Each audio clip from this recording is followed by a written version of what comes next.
Another vaccine is showing stunningly strong results. Lockdown round 2 and the plan for March Madness. Here's what you need to know.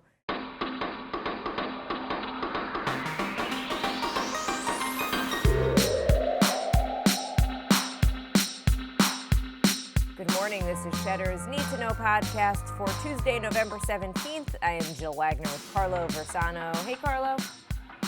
Hey, Jill. How are you? I'm okay. How's it going? It's going. Have you learned your Greek alphabet yet?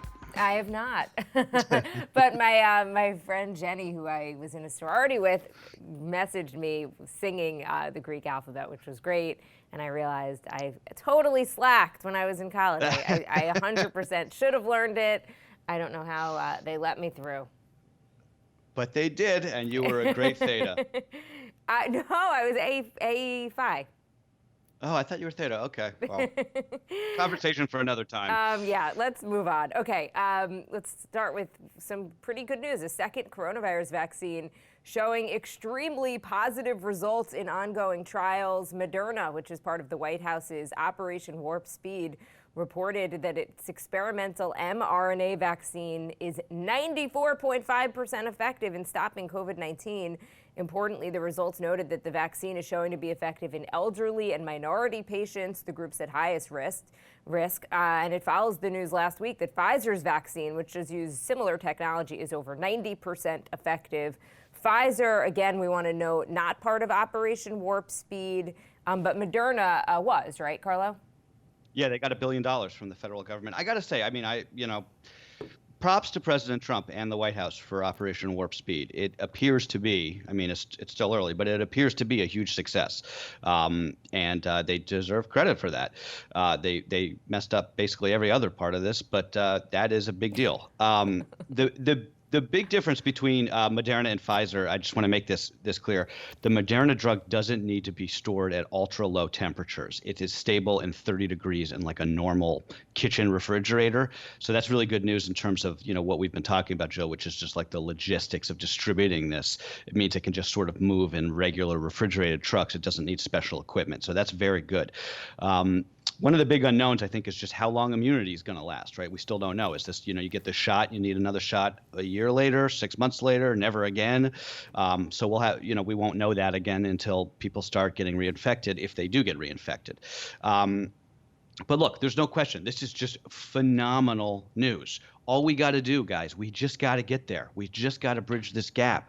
Basically, Jill, we have one job in America for the next 3-4 months. Don't get the coronavirus. Don't get the coronavirus. Don't spread the coronavirus. Like, that's it. If you end this year without getting COVID or spreading COVID, you are a success story. And I'm not trying to shame anybody who gets it, obviously, but I'm just saying that's the metric by which I think we need to to think about the remaining few months of this pandemic, I think.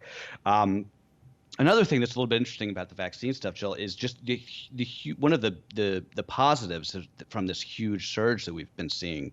It has helped speed up the data collection in these vaccine trials, right? Because remember, these patients basically have to walk around kind of trying to get or just like naturally getting infected, right? And obviously when there's much more virus floating around out there, more people are getting infected. There's more data to collect, so we get more data on these vaccines. So that's been sort of like I don't want to say it's a good thing, but that's been one of the reasons why we've been able to get get these data points recently.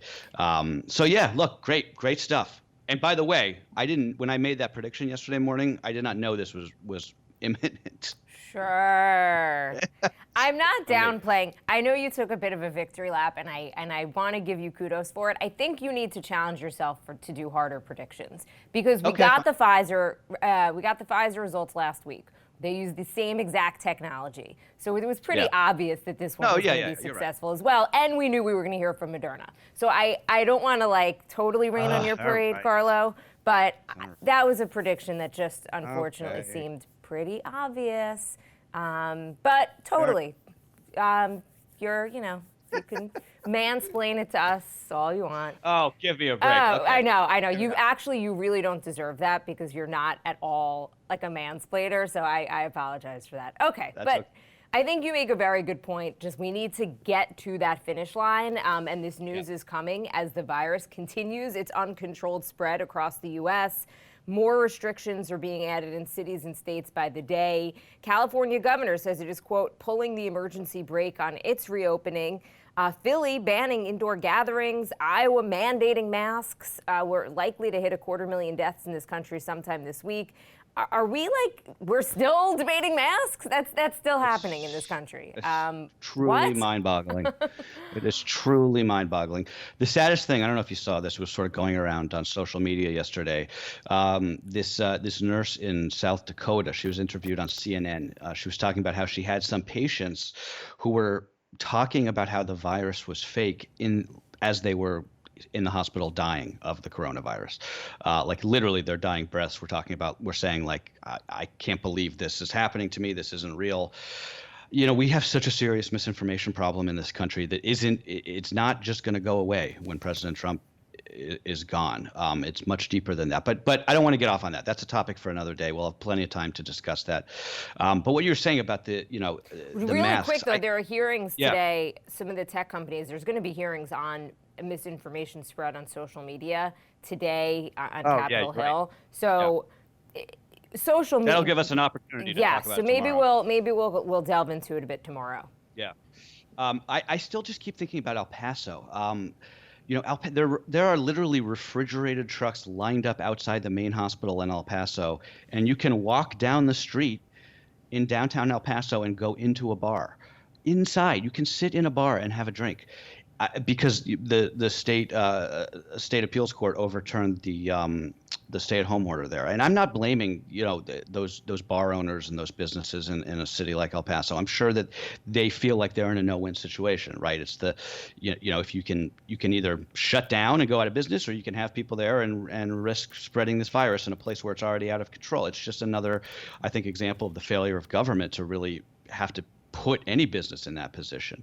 But I was just talking to my dad. I mentioned this because I was talking to my dad about this yesterday, and he made the point that, it was really when the refrigerated morgue trucks started showing up in New York City back in April that was really the sign, I think, for a lot of us that this was a bad scene and really out of control. There was sort of this shared sense of reality back then, and it feels like it's much less so now. At least it seems that way to me. And it's funny because I was in the suburbs at that point, and most of this country, where we're seeing these huge surges now, a lot of it's rural and areas, rural areas and suburban. You just didn't feel it as much in the suburbs. Like you saw it on the news, but you weren't hearing ambulance sirens. It wasn't as visceral, I think, as it was that surge was when you were actually living in the city. So, I'm with you. It's tough. It's a tough story to cover. If you have the virus and you're sick and you're in the hospital, you're isolated. Cameras are not allowed in the hospital. We've talked about this. It's extremely it's an extremely difficult story to tell. You made that point a while ago. I didn't mean to interrupt you, Jill. But you made that point a while ago, and I think it's really an interesting point that deserves coming back to, because you're right. Like in other big mass casualty events, the power of the images is what sticks with you, right? Like everybody knows the images of, from 9/11 or from like a major natural disaster. But the fact that we don't see inside hospital rooms, and I think that's a really important point. Right, like Katrina, there's the image of people standing on their roofs trying to get help, and feeling help. And without that, it's tough. And then you have people, you get out of the hospital, and you're still sick. Like it's a month. People are. Yeah. I know people who still, after being sick in March, do not have their sense of taste and smell back. So it's sort of a silent kind of thing. One other point I want to make, and just in terms of the economic toll of this, and you were mentioning people fighting the ban about the 10 o'clock bars and restaurants closing. So I interviewed the head of the person who runs Beetle House. It's basically a series of bars and restaurants based on Tim Burton movies, and they do singing and theater and stuff. It's a kind of a really cool concept. So I had him on yesterday on Cheddar, and he was saying, because they have to shut down at 10 o'clock, right? He said there's nothing different that happens at his restaurants after the hours of 10. He said all this means is that they cannot do their 8:30 seating. Okay, he said people aren't congregating at the bars. They're not allowed to do bar service. And so he said what this is doing is it's putting him and his workers in this really tough position because they are already operating at 25% capacity. So now they can't apply for unemployment benefits because they're actually making income. But they're not making enough money to really make ends meet and pay their rent and put food on the table. So they're sort of stuck in this middle ground. And I asked him, well, would you just be in favor of another shutdown? And he said, yes, I'd actually, that would be okay with him, right? To just shut down, have some sort of bridge money again, like a little bit more PPP. And now that we know that there's a vaccine, there is a light at the end of the tunnel. Like we have an end date now of where we need to reach. And I just thought that was a pretty interesting perspective. I think it makes total sense. I mean, yeah, absolutely. Economy is one thing, but stock market is another. So powered by that really positive vaccine news from Moderna, stocks rocketed to new highs to start the last full trading week before the holiday season. The Dow is just 50 points from hitting 30,000, which is absolutely incredible. The stocks that have been fueling this most recent rally are companies that have been pummeled by the pandemic. I'm talking Carnival Cruise, Hilton Hotels, United Airlines. So there's the stay-at-home stocks, and then there's the other ones that were really hit by the pandemic. So. It's funny that you Dow 30,000. I just had this memory that just flashed before my eyes of when I was just starting out in my career. I was working at CNBC in 2007, right before the economy tanked, and people had hats made for Dow 13,000. That was like the big milestone. And then obviously the market tanked, but now we've more than doubled that. Anyway, I don't know what point I was trying to make there, but it was just sort of a random thought that popped into my head. It's funny that it's funny that pops into your head because I was been on the floor of the exchange. I was a reporter there for many years, and every time there was a milestone like that, there was a hat. Peter Tuchman, near NYSE Einstein, would always make them, hand them out to everybody. And I remember 18,000, 19. Anytime it was basically 1,000 and 20,000 was a huge deal. And I remember I was talking with somebody casually, and he was like, I think I missed it. The stocks already are up too much. I think I missed the run up and I missed the rally. And now we're at 30,000. It's just incredible.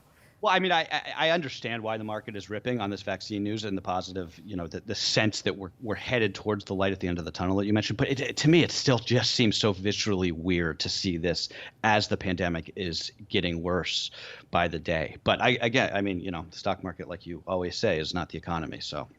Hoping to capitalize on the rally, Airbnb has filed to go public by the end of the year.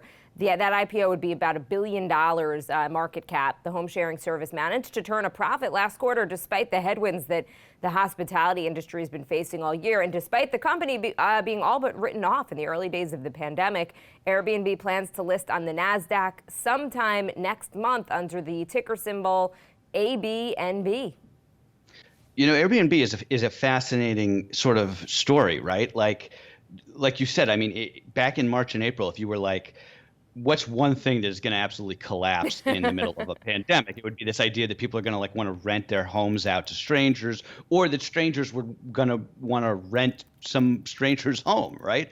But I think one of the things that we've seen is especially wealthier people have really flocked to this idea of maybe we're going to rent out a home for the family for a month since we're not going to go on our big vacation, in the summer, or maybe, a young couple is like, hey, we're going to try and ride out the pandemic in the woods. So I don't know. It's an interesting story. I probably wouldn't touch that stock with a 10-foot pole myself, but again, what do I know, Jill? I am but a regular guy here. Well, the one thing about Airbnb is that, so they're not going public for nearly the valuation that they would have gone public pre-pandemic.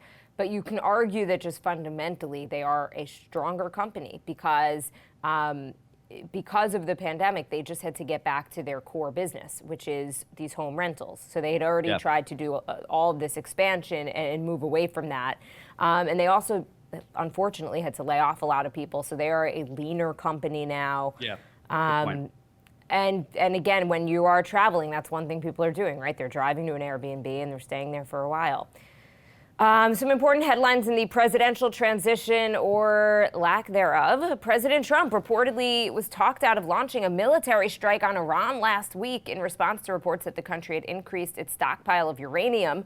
The New York Times reporting that the Vice President, Secretary of State, and Chairman of the Joint Chiefs all advised the president against an attack that could have escalated into a broader conflict in the last weeks of his term. By the way, the president also said to be considering an executive order to withdraw troops that are currently stationed in Afghanistan.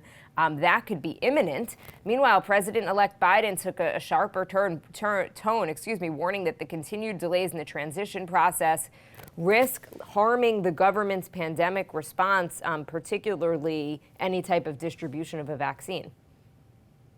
Yeah, the year ending as it began, us almost going to war with Iran. Remember that was the big story right after New Year's? That could have, honestly, that feels like it was 10 years ago. But that was the big story in the beginning of the year. It was like, we killed Soleimani. You and I were talking about, like, are we headed to war with Iran? And here we are. On the transition note, 4 more of the GOP legal challenges were withdrawn in court. By the way, these legal challenges against the election results are not really sticking. And an important story in the Washington Post I wanted to flag, Georgia Secretary of State Brad Raffensperger, he is a Republican. He says that he says on the record in the Washington Post that he has been pressured by fellow Republicans, including Senator Lindsey Graham, to find ways to exclude legally cast ballots in that state's recount, which is ongoing. If that is true, if there's even remotely true, Lindsey Graham should be investigated by the Senate Ethics Committee, because that is really not okay. I mean, I don't know how else to say that. A sitting senator pressuring a election official on legally cast ballots. This stuff is it's just getting more dangerous and corrosive every day. One quick aside here. Becky was telling me yesterday that her Romanian grandmother, right, back in the old country, asked her if President Trump was going to stay in office, just stay there. And she said that the incumbent in her local election in Transylvania lost last week and is now refusing to accept the results. Hey, if the American president can do it, why can't I? Right? It's this is the example that we're setting around the world.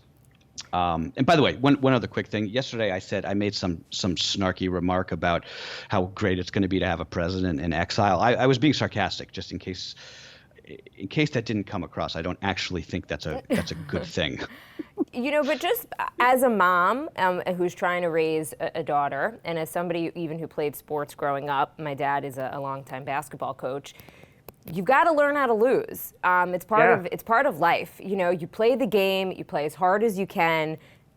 May the best man or woman or team win, but or maybe not, right? It's whoever won. That you have to accept the results at the end of the game. There's no time left, and you if you're up, great, you win, you get the glory. If you lose, accept it, figure out what you did wrong, and move on. And this is like simple sportsmanship that you teach in kids high school. You from, learn. Not even high school. Elementary school, nursery school. I mean, it's just, you don't always get everything that you want. Sometimes you lose, and when you lose, you have to accept it. It's just part of it. It's part of the game. And I don't really understand why we're even, as a society, entertaining this idea that there was an election and you lost.